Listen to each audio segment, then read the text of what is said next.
आंखें देखने में सक्षम नहीं है, इसलिए वो अक्सर सोचता रहता है कि देखना आखिर होता क्या है। उसके पिता उसे समझाते हैं कि देखने का मतलब रंगों और आकृतियों को पहचान पाना होता है। वे बताते हैं कि कुनान अंधा इसलिए हुआ क्योंकि उसकी आंखों पर हीरो का निशान है, वही घाव का निशान जो प्रसिद्ध योद्धा हिस्टर जूलिया ने छोड़ा था। उसके पिता कहते हैं कि ऐसा निशान होना कोई साधारण बात नहीं है, इसलिए उसे इस पर गर्व करना चाहिए, शर्मिंदा नहीं होना चाहिए। फिर भी नौकरानियां आपस में धीरे धीरे फुसफुसाती रहती हैं और सोचती हैं कि ये सब कितना दुखद है। वे उसे देखकर खुद को रोक नहीं पाती और उसके लिए दुख महसूस करती है। कुनान ये सब सुन लेता है और मन ही मन सोचता है कि लोग किसी के न देख पाने पर इतनी दया क्यों करते हैं। उसी दिन बाद में उसका जादू सिखाने वाला शिक्षक आता है और एक नौकरानी उसे अध्ययन कक्ष तक ले जाती है। रास्ते में कुनान उससे पूछता है कि क्या उसके लिए जादू सीखना सच में जरूरी है। नौकरानी जवाब देती है कि अगर वह अपनी प्रतिभा को यूं ही छोड़ दे तो यह बहुत बड़ा नुकसान होगा। वह जल क्रेस्ट के साथ पैदा हुआ है और जादू का उपयोग कर पाना एक बहुत बड़ी क्षमता है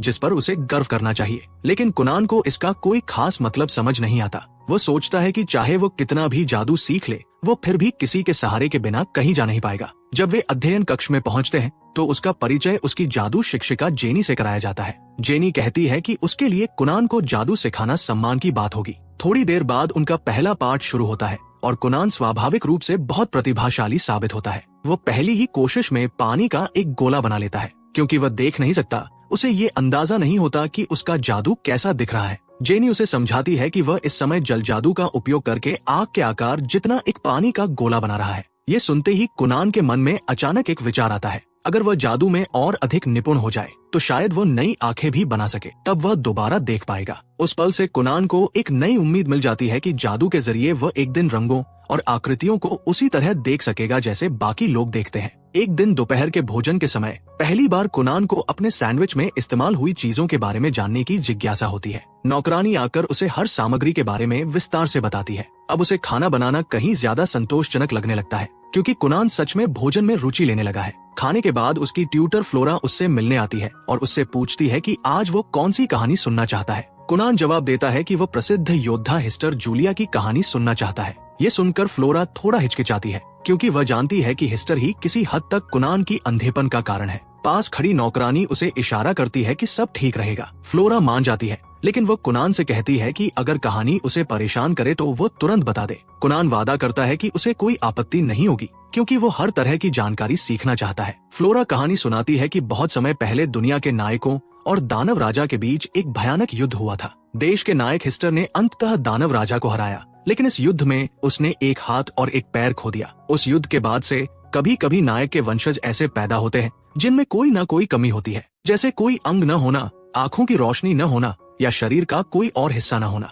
लोग ऐसे बच्चों को नायक का पुनर्जन्म या नायक का निशान कहते हैं। ये सब सुनकर भी कुनान मन ही मन सोचता है कि ये सब बेकार की बातें हैं। उसे पता है कि ये उसकी अपनी जिंदगी है और उसके लिए सबसे जरूरी उसकी खुद की जादुई शक्ति है। वो किसी और की कहानी या हीरो की दंतकथाओं से अपनी पहचान तय नहीं करना चाहता। उसका भविष्य इस बात से बनेगा कि वह अपने जादू से क्या कर सकता है, न कि किसी पुराने मिथक से। उसने मन ही मन ठान लिया है कि वह जादू को पूरी तरह सीखकर एक दिन खुद के लिए नई आंखें बनाएगा। लेकिन इतनी कड़ी जादू की ट्रेनिंग उसके नाजुक शरीर पर बहुत भारी पड़ती है और वह थकावट के कारण बेहोश हो जाता है। एको जल्दी से उसके पास आती है और उसे अंदर ले जाकर आराम करवाती है। जब उसे होश आता है तो कुनान फिर से दृढ़ निश्चय करता है कि उसे अपनी जानकारी और सहन शक्ति दोनों को बढ़ाना होगा, क्योंकि जादू करते करते बेहोश हो जाना उसके जैसे लक्ष्य रखने वाले व्यक्ति के लिए बिल्कुल भी स्वीकार्य नहीं है। वो समझ जाता है कि लंबे समय तक जादू का उपयोग करने के लिए उसे अपने शरीर को भी मजबूत बनाना होगा। इको सुझाव देती है कि वह तलवारबाजी का अभ्यास शुरू करे ताकि उसकी मांसपेशियां और सहन शक्ति बढ़े,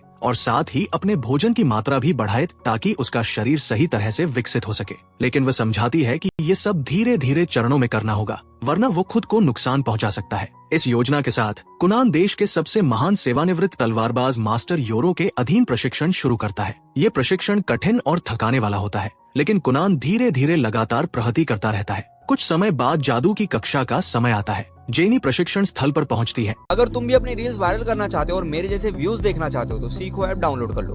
तो इंस्टॉल बटन पे क्लिक करो और सीखो ऐप डाउनलोड करने के लिए अलग हो जाते हैं। जेनी कुनान के पास आकर कहती है कि वह ये देखकर बहुत प्रभावित है कि उसने तलवारबाजी का अभ्यास भी शुरू कर दिया है। कुनान इसकी पुष्टि करता है और बताता है कि उसे अपने लक्ष्य को पाने के लिए बहुत ज्यादा सहन शक्ति की जरूरत होगी। जेनी हमेशा से उसे एक उदास और शांत बच्चा मानती थी, लेकिन अब वो साफ देख सकती है कि उसमें कुछ बदल गया है। अब वो खाली और खोया हुआ नहीं लगता, बल्कि उसके भीतर एक मजबूत प्रेरणा जल रही है। फिर वे जादू का अभ्यास शुरू करते हैं। जेनी उससे पिछली बार वाला जादू दोहराने को कहती है। पहले वो केवल एक पानी का गोला बना पाता था, लेकिन अब वो आसानी से 6 या 7 पानी के गोले एक साथ बना देता है। जेनी ये देखकर पूरी तरह हैरान रह जाती है, क्योंकि उसने उसे कुछ नया सिखाया ही नहीं था। फिर भी उसने खुद ही इतनी जबरदस्त प्रगति कर ली थी। इसी बीच राजकुमारी मीरा, जो कुनान की मंगेतर है, उस दोपहर उससे मिलने आने वाली होती है। वो इस मुलाकात को लेकर थोड़ी हिचकिचा रही होती है, क्योंकि उसे हमेशा से कुनान बहुत उदास और दूर दूर सा लगता था। वो समझती है कि ये राजनीतिक विवाह उसका कर्तव्य है,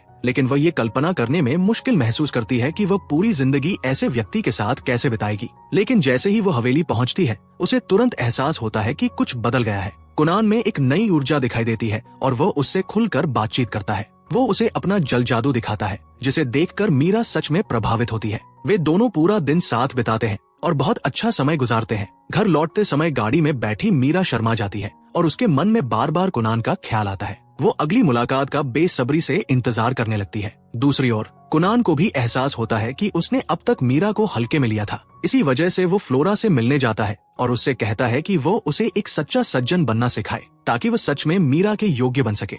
उसी रात जेनी कुनान की प्रगति के बारे में सोचती रहती है और इस बात को नजरअंदाज नहीं कर पाती कि वो एक साथ 7 पानी के गोले बना चुका है। ऐसा कारनामा वो खुद भी नहीं कर सकती। कुनान ने साफ तौर पर शुरुआती जल जादू में महारत हासिल कर ली है और अब उसे सिखाने के लिए उसके पास बहुत कम चीजें बची है। लेकिन चूंकि उसे अपनी तनख्वाह भी कमानी है, इसलिए वो अपनी पढ़ाने की शैली बदलने का फैसला करती है। अगले दिन अभ्यास के दौरान वो सुझाव देती है कि जल जादू को अलग अलग चरणों में बांटा जाए, जैसे पानी उत्पन्न करना, उसे हवा में तैराना और फिर गोले का आकार बनाए रखना। समझाने के लिए वो 2 पानी के गोले बनाती है, एक गर्म और एक ठंडा, और बताती है कि जादू की अवस्था को नियंत्रित करना ही एक शुरुआती जादूगर और एक सच्चे पेशेवर के बीच का फर्क होता है। वो अपने जादू से एक कप में पानी भरता है और फिर वह कप एको को पकड़ाकर उससे उसे चखने के लिए कहता है। एक घूंट लेने के बाद एको कुछ पल रुकती है और फिर कहती है कि ये पानी अजीब तरह से सेब जैसा स्वाद दे रहा है। जेनी अपने चेहरे पर कुछ जाहिर न होने देने की पूरी कोशिश करती है, लेकिन अंदर ही अंदर वो चिढ़ और निराश हो जाती है, क्योंकि कुनान ने फिर से वो कौशल लगभग तुरंत सीख लिया था जिसे उसने अभी अभी सिखाया था। उस रात कुनान पूरी रात जागता रहता है और लगातार अभ्यास करता है ताकि जेनी द्वारा सिखाई गई तकनीक को पूरी तरह से अपना सके। वो अपने मन में सेब की कल्पना करता है। वो उनके आकार और खुशबू को तो साफ साफ महसूस कर पाता है, लेकिन उनके रंगों की सही कल्पना नहीं कर पाता। ये उसके लिए एक गंभीर समस्या बन जाती है, क्योंकि रंगों को समझे बिना वो कभी भी अपनी इच्छित आंखें नहीं बना पाएगा। फिर भी कुनान हार मानने से इनकार कर देता है और कसम खाता है कि चाहे जितना समय लगे वो तब तक कोशिश करता रहेगा जब तक सफल न हो जाए। अगली सुबह नाश्ते के दौरान कुनान फिर से अपना जादू आजमाता है और पानी का एक गोला बनाता है। जैसे ही वो उस तैरते हुए पानी के गोले को मेज पर रखे सेबों के ऊपर धीरे धीरे घुमाता है, वो अचानक हैरानी से खड़ा हो जाता है। एको तुरंत पूछती है कि क्या हुआ, और कुनान उत्साह से बताता है कि अब वो अपने जादू के जरिए रंग देख पा रहा है। शुरू में एको को उस पर यकीन नहीं होता और उसे लगता है कि शायद वह कल्पना कर रहा है, लेकिन कुनान पूरे आत्मविश्वास के साथ कहता है कि कटोरे में 2 हरे सेब और 3 लाल सेब है। जब एको जांच करती है और देखती है कि वह बिल्कुल सही है, तो वो खुशी से भर जाती है और उसे कसकर गले लगा लेती है। एको तुरंत ये अद्भुत खबर कुनान के पिता को बताती है कि अब कुनान जादू के जरिए रंग देख सकता है। वो ये भी जोड़ती है कि कोई वस्तु जितनी पास होती है और उसका आकार जितना साफ होता है, कुनान उसे छूकर ही उसका रंग उतनी सटीकता से पहचान सकता है। एको ये भी बताती है कि इस नई क्षमता की वजह से कुनान अब किताबें भी पढ़ सकता है, क्योंकि वो पन्नों पर स्याही को महसूस करके रंग पहचान सकता है। हालांकि उसने अभी अक्षरों को ठीक से पढ़ना नहीं सीखा है, लेकिन उसे पूरा भरोसा है कि वह भविष्य में ये भी सीख जाएगा। ये सब सुनकर कुनान के पिता बहुत खुश हो जाते हैं और उन्हें अपने बेटे पर गहरा गर्व महसूस होता है कि वो इतनी सच्ची और ठोस प्रगति कर रहा है। जेनी के आने से पहले उसे चौंकाने के लिए अपने जादू से एक विशाल लाल पानी का गोला बनाने की कोशिश करता है, लेकिन जैसे ही वह ध्यान केंद्रित कर रहा होता है, तभी उसका पूरा परिवार अचानक वहाँ आ जाता है, जिससे वो बुरी तरह घबरा जाता है। उसका संतुलन बिगड़ जाता है और लाल पानी का गोला फट जाता है, जिससे पानी चारों ओर फैल जाता है और वो खुद और एको पूरी तरह भीग जाते हैं। कुनान इस हालत में ऐसा दिखने लगता है जैसे वो खून में लथपथ हो गया हो। ये देखकर उसकी माँ डर के मारे घबरा जाती है और वहीं बेहोश हो जाती है। कुनान को समझ ही नहीं आता कि उसकी माँ अचानक क्यों बेहोश हो गई। तब एको उसे समझाती है कि खून का रंग लाल होता है, इसलिए उसकी माँ घबरा गई थी। कुनान के पिता तुरंत उसे डांटते हैं कि उसने अपनी माँ को डरा दिया और सजा के तौर पर उसकी 2 महीने की जेब खर्च बंद कर देते हैं। वहीं एको के लिए वो घोषणा करते हैं कि उसकी 3 महीने की तनख्वाह काटी जाएगी। चूंकि एको पूरी